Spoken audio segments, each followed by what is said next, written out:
My name is Aisha. I come from a quiet little town where life moves slowly and people know each other by name. I was raised in a modest home with my parents, two older brothers, and my younger sister. We were never wealthy, but our house was always full of warmth. My father worked long hours to keep food on the table, and my mother taught me lessons that shaped my soul. She always said a woman's real beauty is her dignity, and patience is her greatest strength. Like many girls, I grew up watching romantic dramas and listening to whispered stories of love. I imagined a husband who would respect me, protect me, and treat me like I mattered. Someone who would walk beside me, not ahead of me.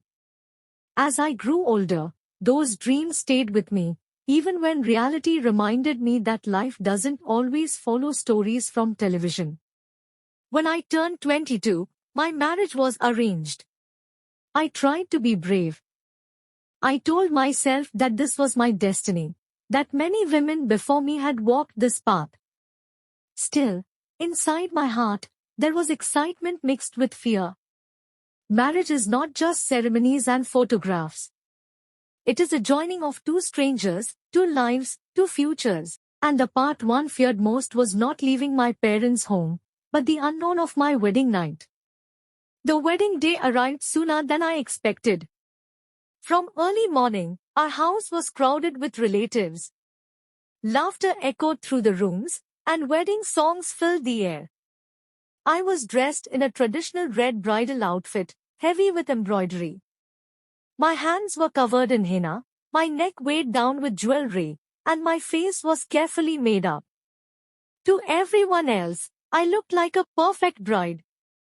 But inside, I was still the same shy girl, trembling with questions I had no answers to. As guests offered blessings, my mind kept returning to the same thought, asterisk what will happen tonight, star.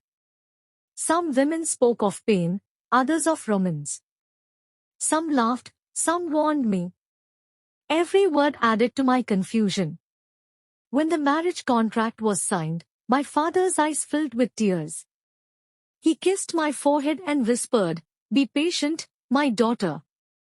Kindness will build your new home."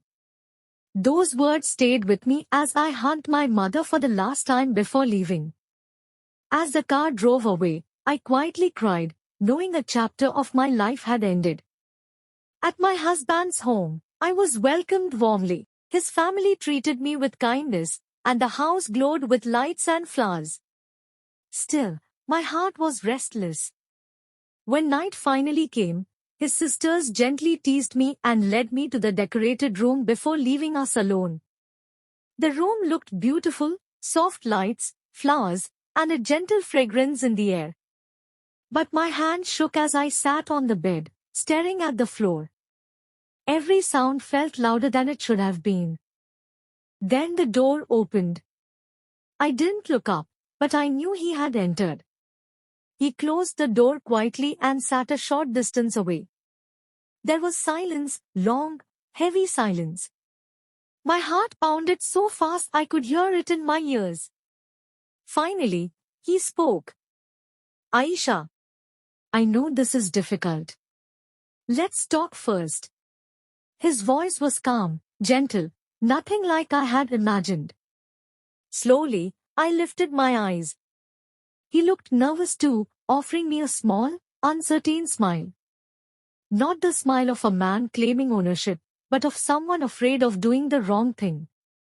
That smile eased something inside me. He handed me a glass of water, and when our fingers touched briefly, my cheeks warmed. He noticed my shyness and laughed softly. "Relax," he said. "I promise I'm more scared than you think." That honesty surprised me. He spoke about his day, his childhood, even how nervous he had been before entering the room. With every word, my fear slowly loosened its grip. After a while, he asked quietly, "May I hold your hand?" I hesitated, then nodded. He held it gently, as if it was something precious. There was no rush, no pressure. Just warmth and patience. "I don't want you to feel afraid," he said softly. We have time. I want this to begin with trust. Tears filled my eyes, not from fear, but relief. He noticed and gently wiped them away.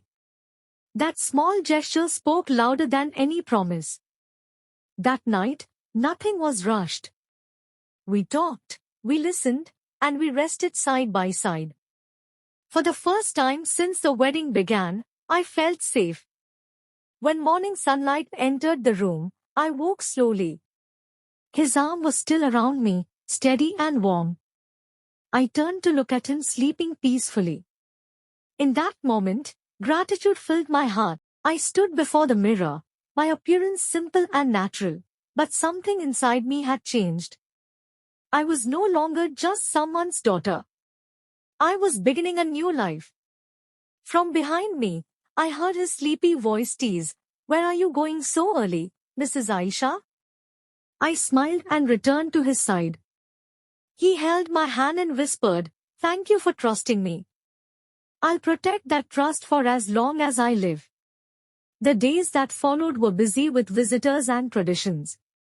Everyone asked the same question, "Are you happy?"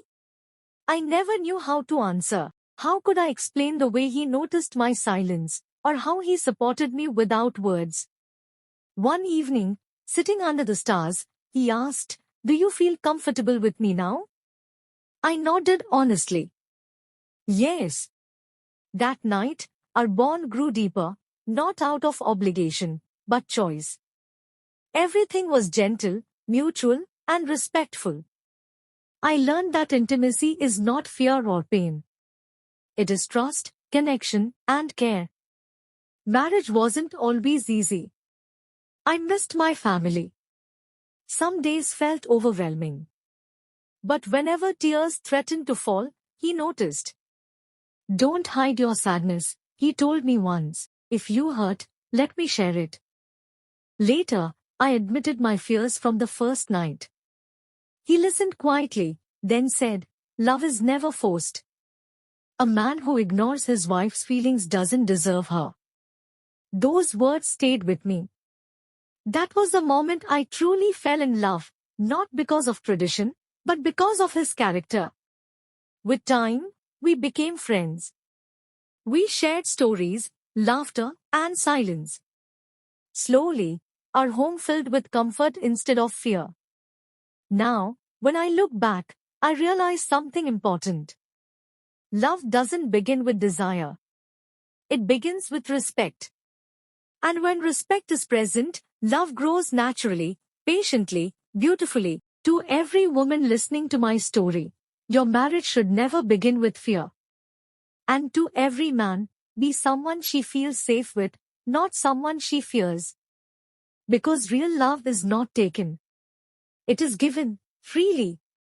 Thanks for watching. Subscribe to Pro English Stories for more interesting stories. Smiling face with smiling eyes.